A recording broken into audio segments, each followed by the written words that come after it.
This is Sportscentre. Hey, I'm Marissa Roberto. This is Sportscentre presented by Montana's Barbecue and Bar. And we got a Western Conference tilt between the Oilers and the Canucks tonight that we cannot wait for. These teams played just 5 days ago. The game headlined by that Connor McDavid suspension, as he was given 3 games for this cross-check on Connor Garland.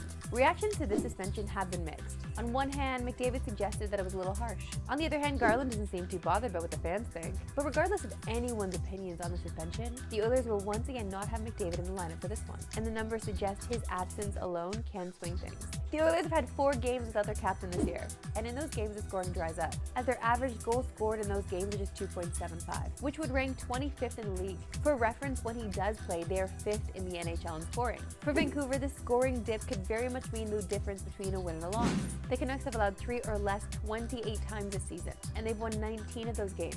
But in the 18, they've allowed more than 3 goals. But no McDavid is huge for Vancouver. The Canucks also need every point they can get right now, as they're in a battle with Calgary for that final wildcard spot. I sure hope there's more follow-up from the McDavid stuff, because this stuff is juicy.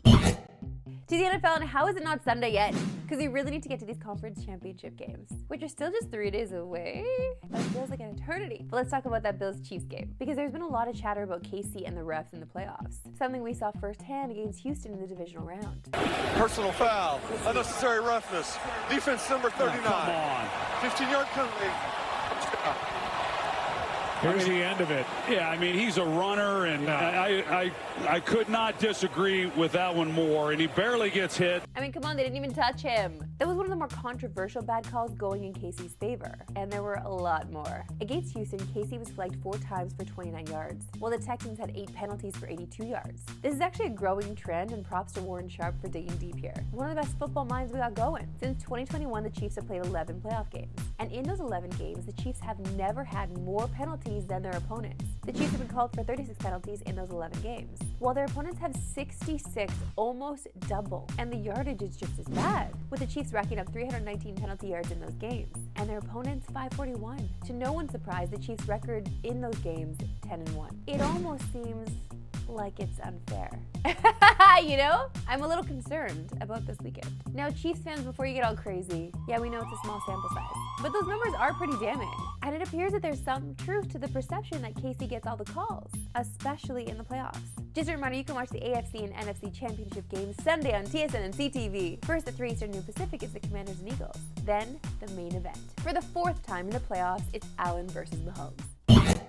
Time now for my favorite segment and yours, Why We Love Sports Today. Why we love sports today. And let's bring you the most Canadian video we could find.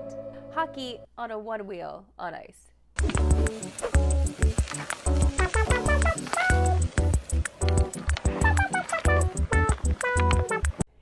This actually reminds me, I'm selling my one-wheel pint, okay? I took a spill, not even on ice, and it put the fear in me. Because once you wipe out on one of those things, you don't want to get back on it. Maybe some people, but not me. So hit me up if you want it.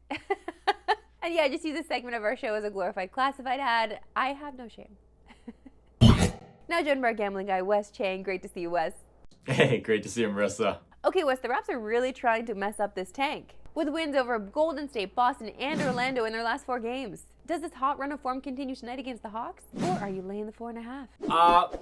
I'm not going to pick a side, but I am a little worried for all the tank commanders that this hot run may continue. There's 2 or 3 things I think that really jump out to me. First of all, the Raps are playing defense. That's a big part of this recent run, 3 out of the last 4 games. If that continues to improve, that changes everything. But the other thing, the trade deadline is right around the corner. A lot of the veterans off the bench are a big part of why the Raptors have been more successful.